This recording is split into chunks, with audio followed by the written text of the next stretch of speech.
Hey everyone, welcome back to the deep dive. You know how this works. We take a fascinating topic, dig into the research, and give you the need to know insights fast.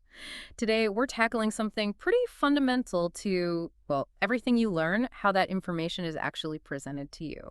I think we've all had those moments, right? Where one explanation just clicks and another on the exact same thing leaves you totally lost. Absolutely. And the cool thing is, there's a whole field of research dedicated to figuring out why that happens. Cognitive and educational psychology, they're looking at how different ways of presenting information like text, visuals, even physical objects influence how well you learn, how you use that knowledge later, and even how interested you are in the first place. Right, and they have a name for these different ways of showing information. External knowledge representations.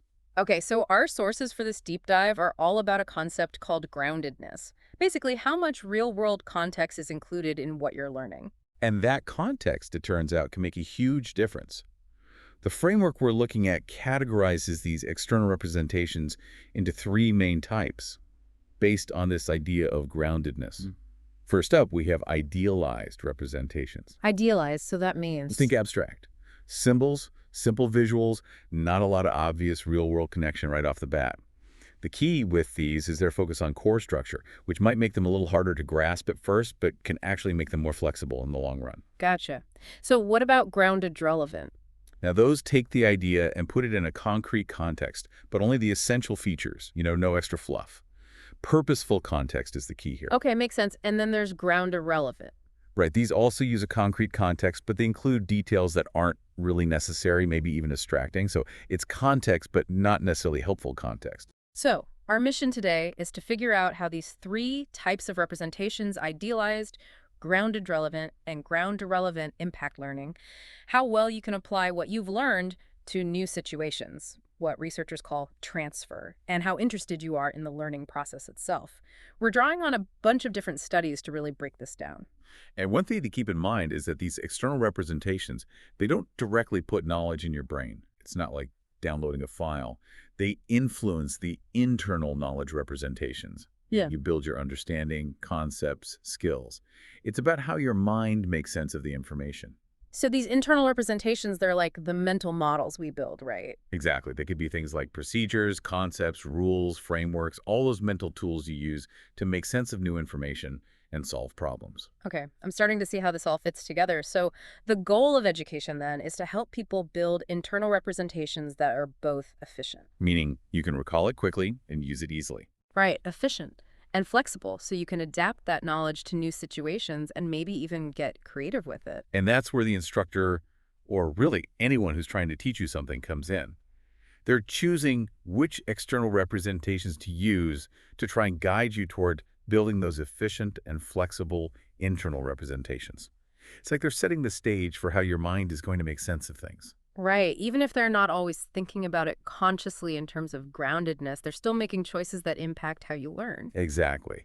So let's dig a little deeper into this idea of groundedness.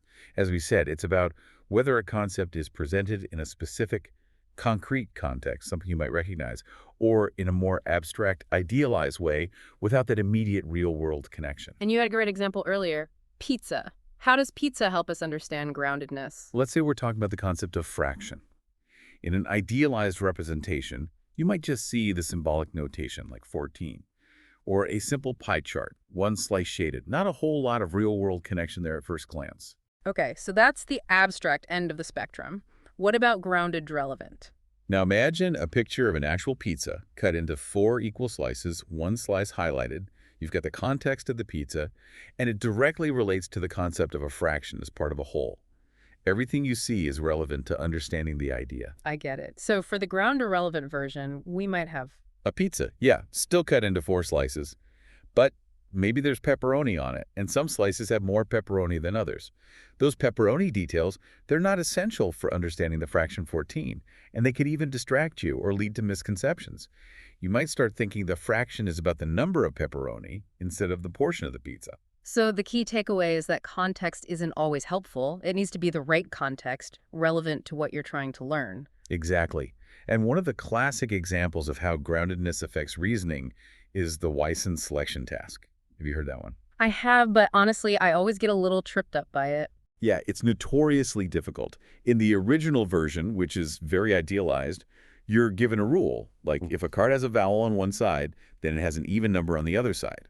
Then you see four cards, maybe showing A, D, 4, and 7, and you have to decide which cards you need to flip over to see if the rule is being broken. And most people get it wrong, right? Yeah, only a small percentage pick the right cards, which are A and 7.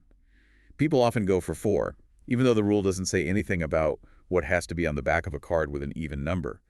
The key is to look for potential violations of the rule. So how does grounding change things? Well, researchers found that if you change the scenario to something more familiar, even though the logic is the same, people do much better. Like if the rule is, every time I go to Manchester, I travel by car, and the cards show Manchester, Leeds, car, and train, way more people correctly figure out that you need to check Manchester and train. Wow, so the concrete context makes a big difference. It does, but here's where it gets even more interesting.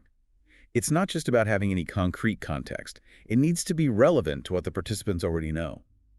When they framed the problem in terms of British postage rules for British participants, they did great. But American students, given the same postage problem, didn't do any better than with the abstract version. Because they didn't know those postage rules. It was just another set of unfamiliar details. Right.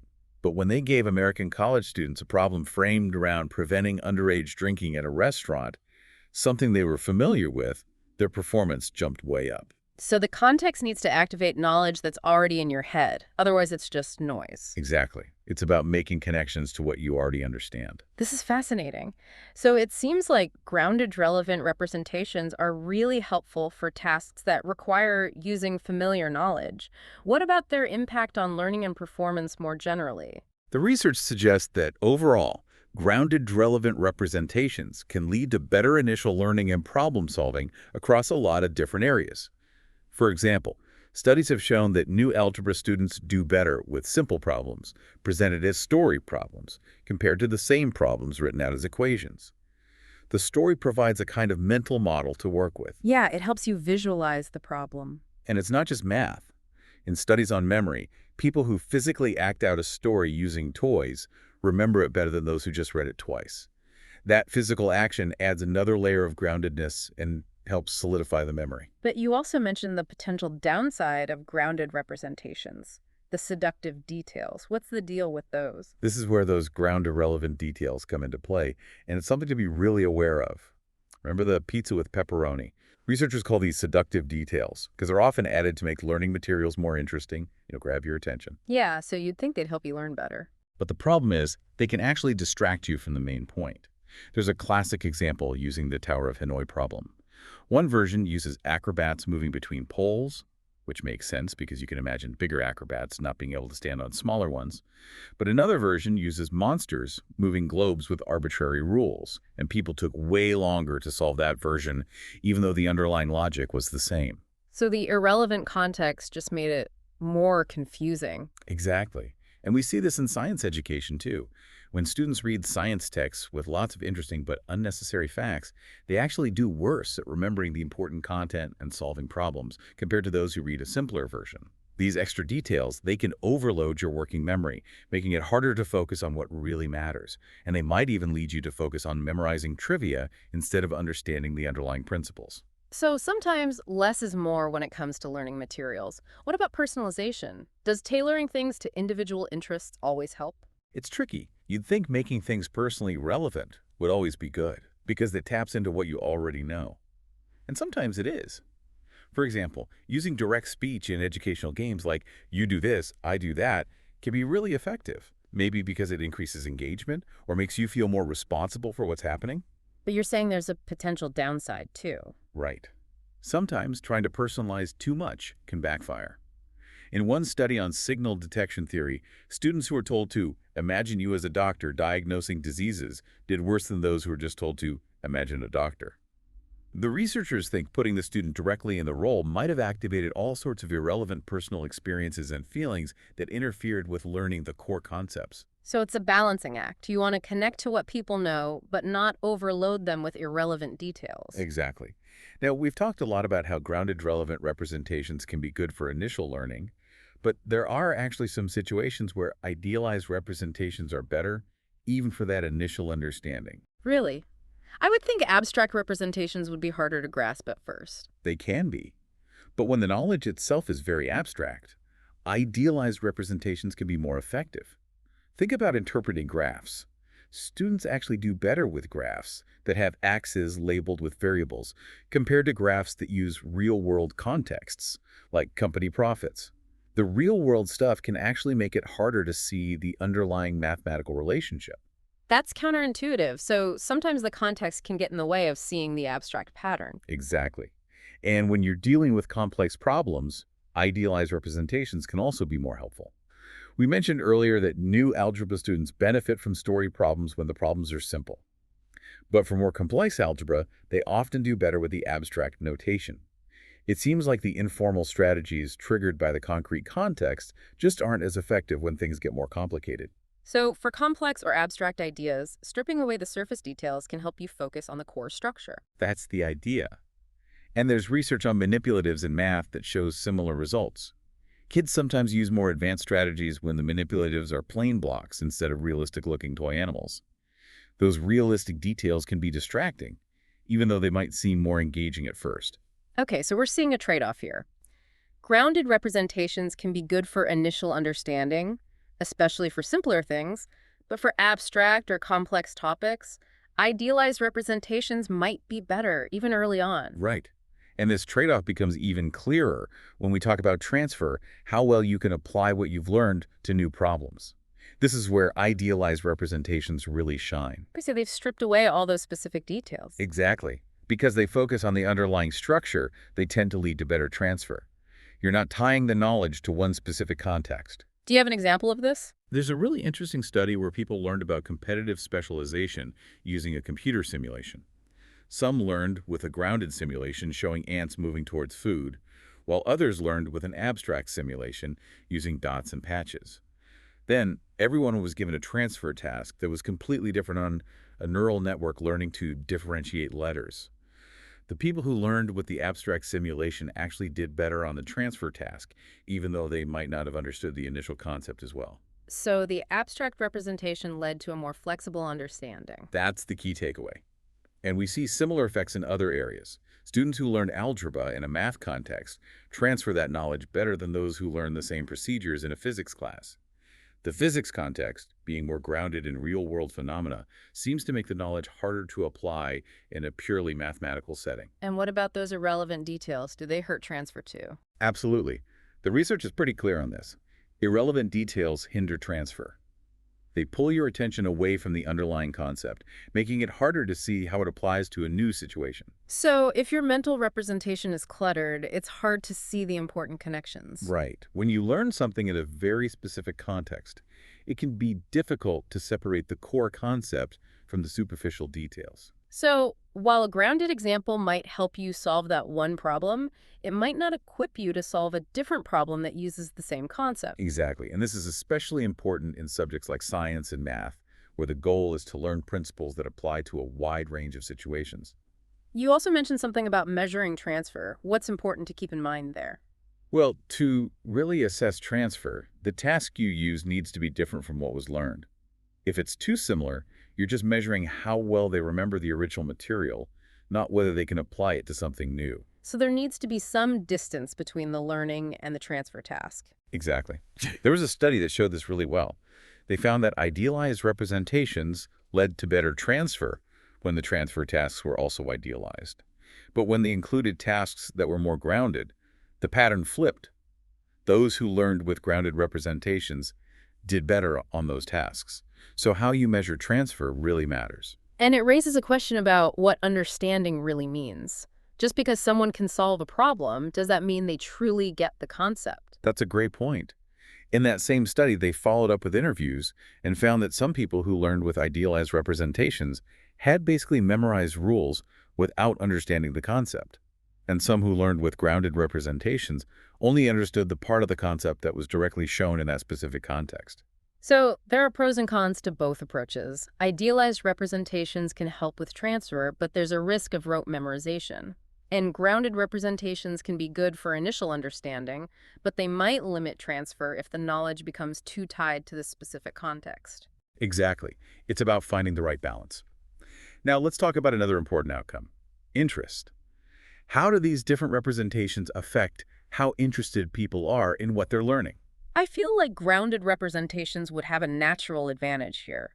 Real-world examples and relatable contexts are just more engaging, right? That's generally true, especially at first. Grounded representations, particularly those that include interesting but irrelevant details, things that grab your attention tend to spark more interest initially.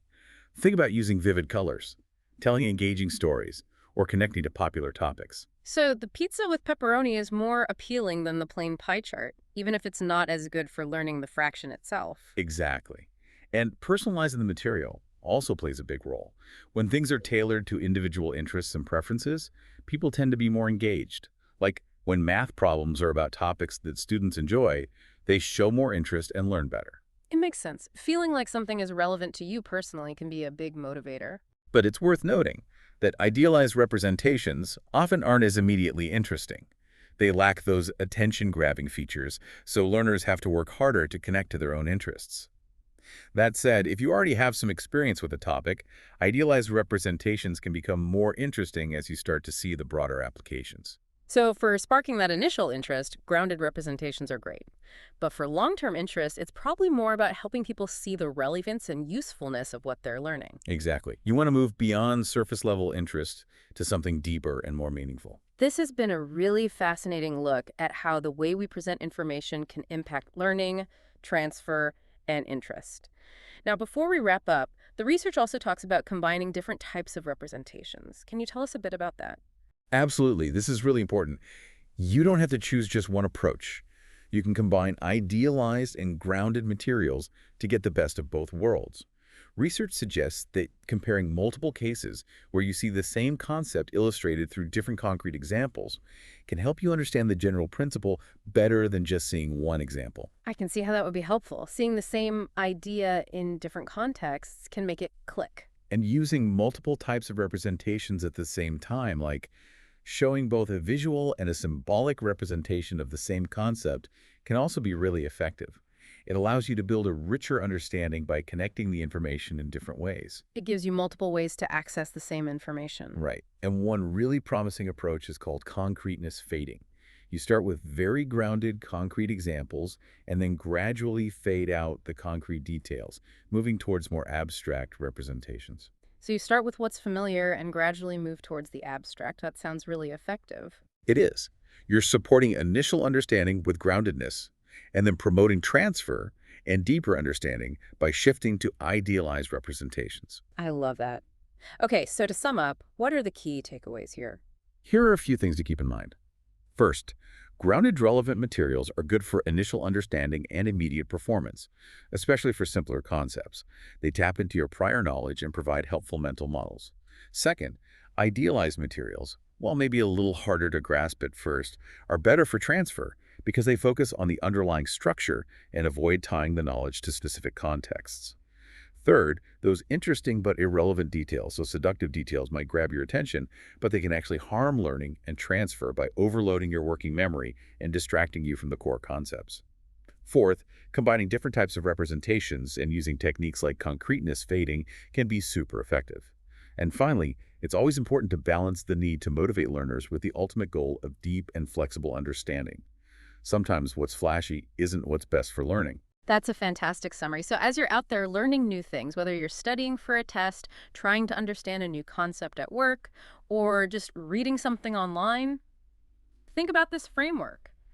Consider how the level of groundedness and the presence of relevant or irrelevant details might be affecting your own learning and interest. It's a good reminder to be mindful of how information is presented and to be aware of the potential pitfalls of both overly abstract and overly concrete representations. Think about what works best for you and why. I know I'll definitely be paying more attention to this from now on. This has given me a lot to think about, and hopefully it has for you too. Thanks for joining us for this deep dive. We encourage you to explore this topic further and see how you can apply these insights to your own learning. Until next time.